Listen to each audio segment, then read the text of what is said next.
Continuing with Chapter 6, looking at nucleic acids and protein synthesis.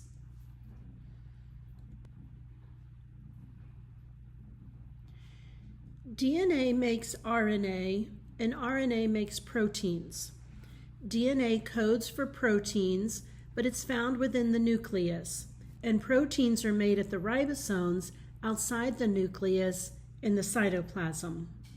Two scientists, Jacob and Monod, suggested the molecule messenger RNA is responsible for the two-step process. DNA makes RNA, and then the second one being RNA makes proteins. This happens in a transcription and translation process. Transcription is responsible for DNA making messenger RNA, and then translation, the message is carried by messenger RNA, is decoded to make the proteins.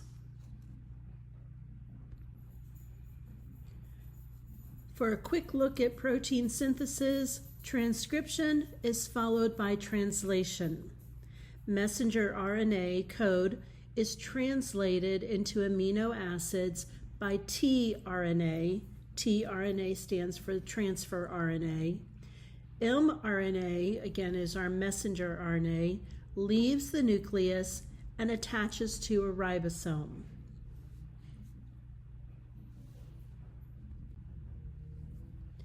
The first stage of making a protein is transcription.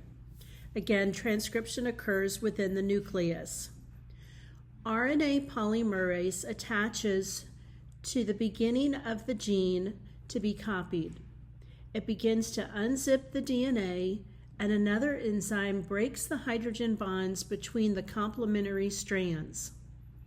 One strand is copied while the other strand acts as a template.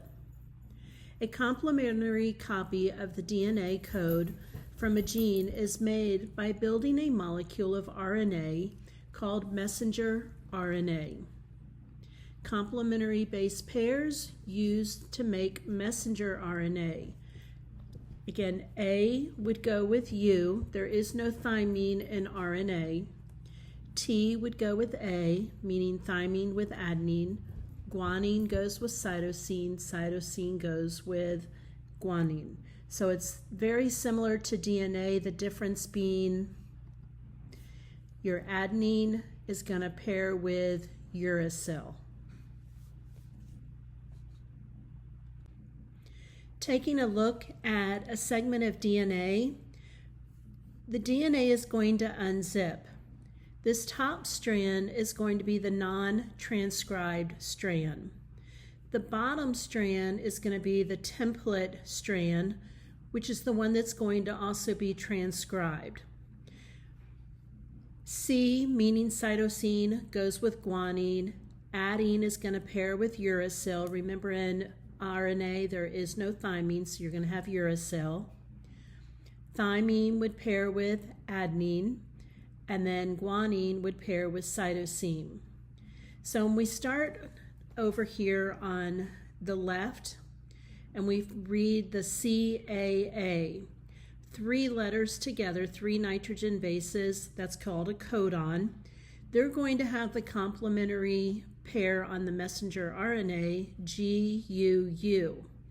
And if you were to look at a codon chart, you would find that GUU is going to have the amino acid valine. You're not memorizing a codon chart, you would have to be able to read one. So question for you. Using the DNA table, what are the next 3 amino acids coded for by the DNA? After the CAA triplet, that first codon from figure 6.12, the one we just took a look at, the full names of the amino acids are given in your textbook.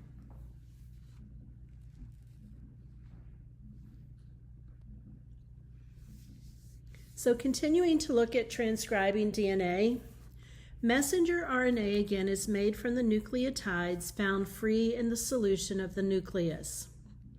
Complementary nucleotides bond by hydrogen bonds. RNA polymerase joins the nucleotides to the growing messenger RNA molecule with a phosphodiester bond. Hydrogen bonds are no longer necessary, so they are broken, allowing for the formation of the messenger RNA molecule. In eukaryotes, the messenger RNA is modified before it leaves the nucleus through the nuclear pore.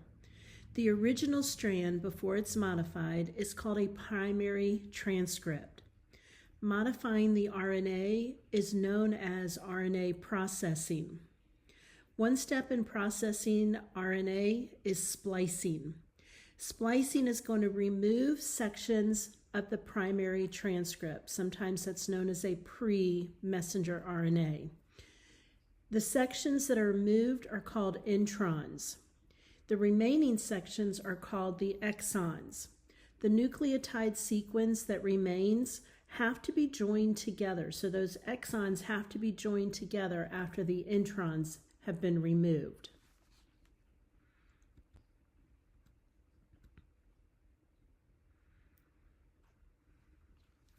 Again, eukaryotic cells, the genes are not continuous. If you're looking at the diagram, this is representing a segment of DNA. You've got the blue sections on here representing the exon. This is the part that's going to be coded, the expressed part that's going to lead to the proteins. Then you have the introns, which is represented by this orange color. These sections have to be removed. They're not going to be part of producing the proteins.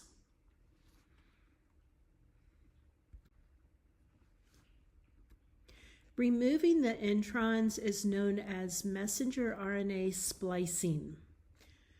You start with the segment of DNA. Again, it's containing those exons and introns. The introns are not going to be coded. They're going to be the ones that are removed. Then we get a primary transcript or pre-messenger RNA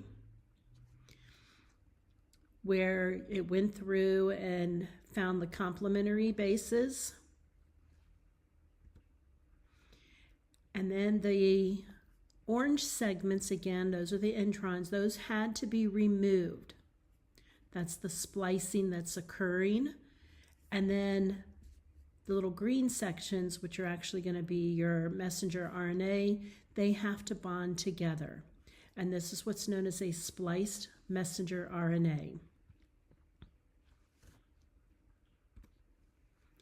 That is also known as our mature messenger RNA transcript. This is the segment that's actually going to leave the nucleus through the nuclear pore. So if we look up here at our example, this is representing DNA, a segment of DNA. And then the parts that are represented in the red are going to be the introns, and then in the blue, those are representing our exons. RNA polymerase is going to help unzip the DNA. And so going across here, it's unzipping. Another enzyme's going to help break apart those hydrogen bonds.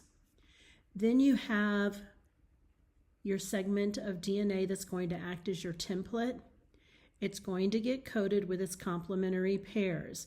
But notice even in the RNA segment, that's this lower one here, you still have these red sections which are representing the introns. They're not going to be present, but it still is getting its complementary pair. They're just going to be removed.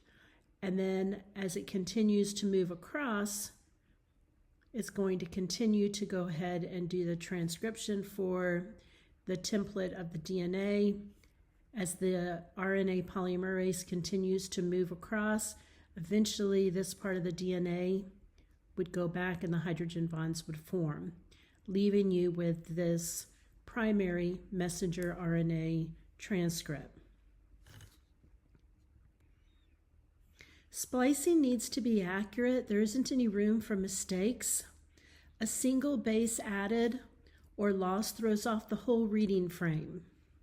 So when we look at a segment of RNA, and it is going through finding its complementary pairs and then the actual separating out your codons so that you could find the individual amino acids. So this is the amino acid sequence that should occur. But if something happens with the splicing and there's a mistake made, which is highlighted here in a different color, notice you had AUG, AUG, and then it went CGG, CGG, but then we had UCC, and it went GUC. Well, does that codon give us a different amino acid? And so if you compare our amino acids, we start out, we still have the same amino acid. Our second amino acid's the same, but that third one is different. This would cause some type of mutation then.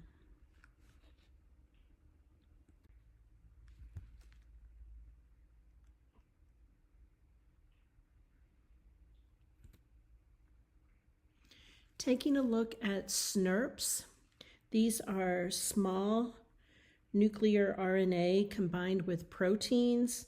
They're known as small nuclear ribonucleoproteins. That's where they get the abbreviation SNRPs. Again, small nuclear RNA combined with different proteins. They're found on that segment of messenger RNA. And then slysosomes are going to recognize segments that need to actually be removed. So there's several SNRPs found along the segment of messenger RNA. And then what happens is they recognize the splice site sequence and they cut and paste the gene. And so basically these introns are going to kind of lasso around those SNRPs, and as they lasso around, they're actually going to remove the SNRPs along with themselves, that introns getting removed, leaving the exons behind so that they can bind together. There is a much larger process that's occurring here, but we do not need to go into that at this time.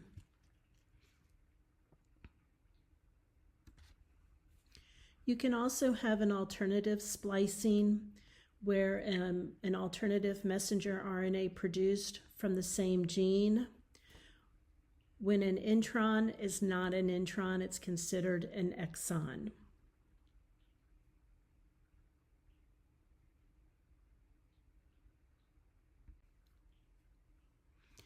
A total DNA of humans is approximately 3 billion.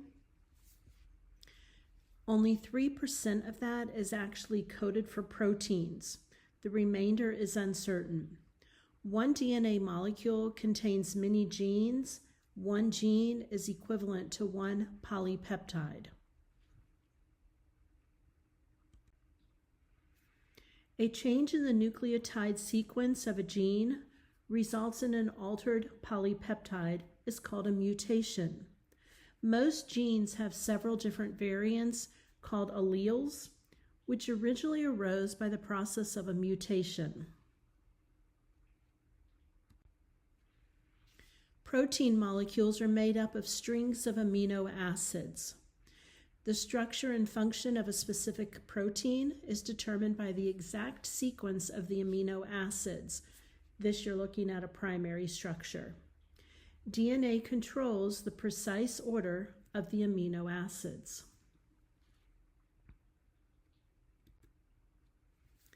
The sequence of a nucleotide base in DNA is a code for the sequence of the amino acids. The code is a 3-letter or triplet code.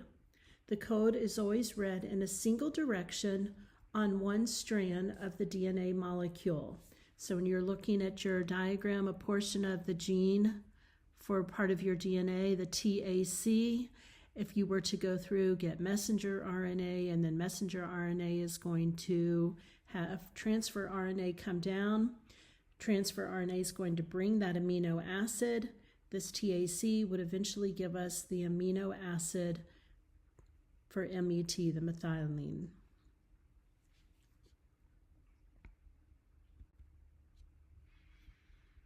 Transfer RNA molecules contain a triplet of bases. They're the anticodon. They attach to one of 20 specific amino acids. The transfer RNA molecule matches with their triplets, the anticodons, with the complementary messenger RNA triplets, which are the codons. So this green structure is representing your ribosome.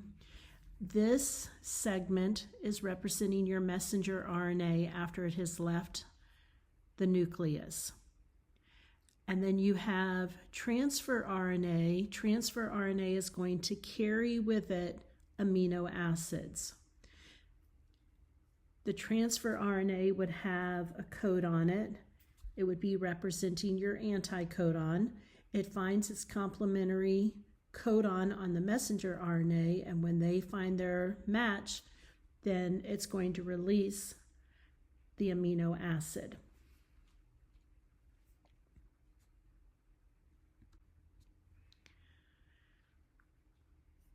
This is representing your tRNA or your transfer RNA. Again, it's the anticodon. It's going to have 3 of those nitrogen bases, but it's the anticodon because it's going to match its complementary pair on the messenger RNA, and then it carries with it an amino acid.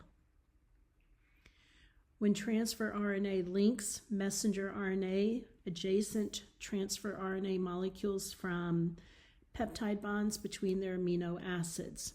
This process occurs repeatedly until a complete polypeptide is made. Usually several ribosomes work together on a single messenger RNA molecule, forming a polyribosome. So these are representing your ribosomes. These little orange circles are your ribosomes. Then you have your messenger RNA, and then the green structures are the polypeptides, which is a string of your amino acids.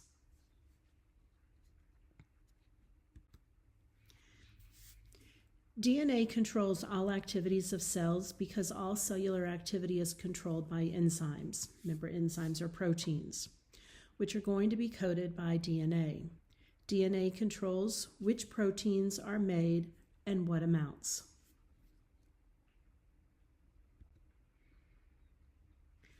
Looking again at the translation, you have your messenger RNA is going to go through a ribosome. The ribosome is this larger orange structure. Remember, ribosomes have a large structure and then a smaller subunit.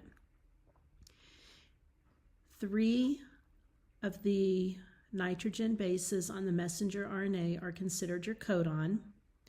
The anticodon is the complementary pair. The anticodon is going to be attached to the transfer RNA, and then transfer RNA is carrying an amino acid. And so as that transfer RNA comes down, finds its complementary codon, the anticodon is going to find its codon. It's going to bring with it an amino acid. And then another transfer RNA comes down. You have amino acids that are going to be combining together. And then as you're forming your amino acids together, transfer RNA is going to leave. So this first one leaves because now we have 2 amino acids combining. A third transfer RNA comes down, again carrying an amino acid. It will bond to the previous 2 amino acids. As this process is continuing, each time those transfer RNAs are going to be leaving, giving us our polypeptide chain of amino acids.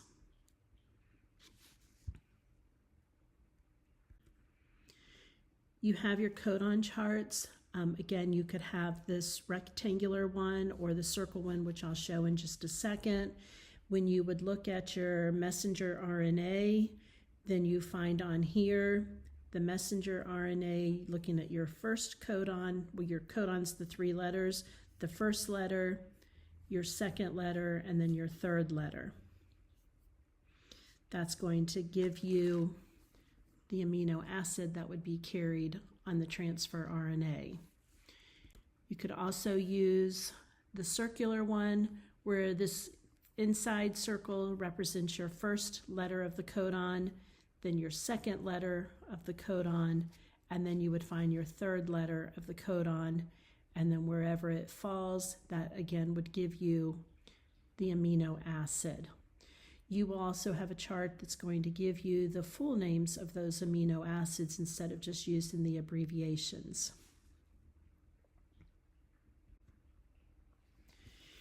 Mutations can occur.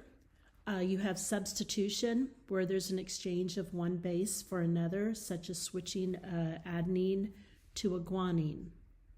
Substitutions can cause a change in codon to one that encodes for the same amino acid and causes no change in the protein produced. These are called silent mutations.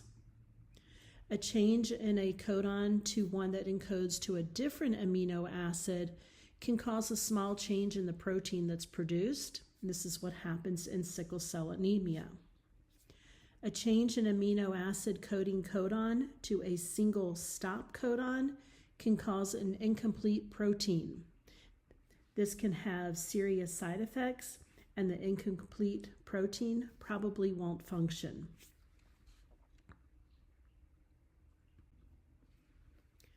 Forms of mutation can come from an insertion, mutations in which base pairs have been added into the DNA. This is representing the original segment of DNA, but then you'll notice this codon has been inserted. And so this can lead to a mutation. A deletion is when you have a section of DNA that's been lost or deleted. Again, this was our original section of DNA in which the guanines have been deleted, giving us a new segment of DNA. Again, that leads to mutations.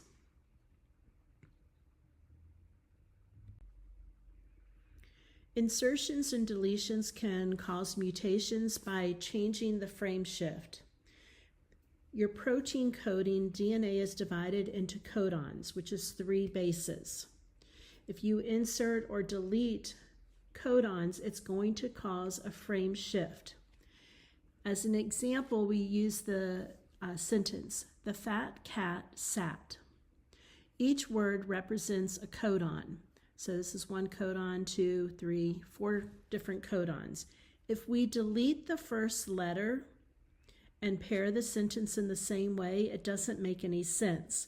So this T has been removed.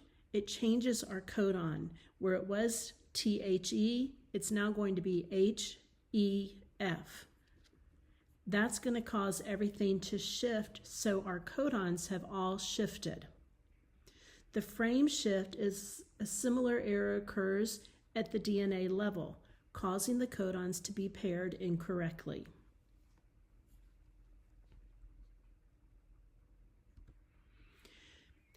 Okay, take a moment to fill in your chart that's in your notes and then summarize the differences between DNA and messenger RNA.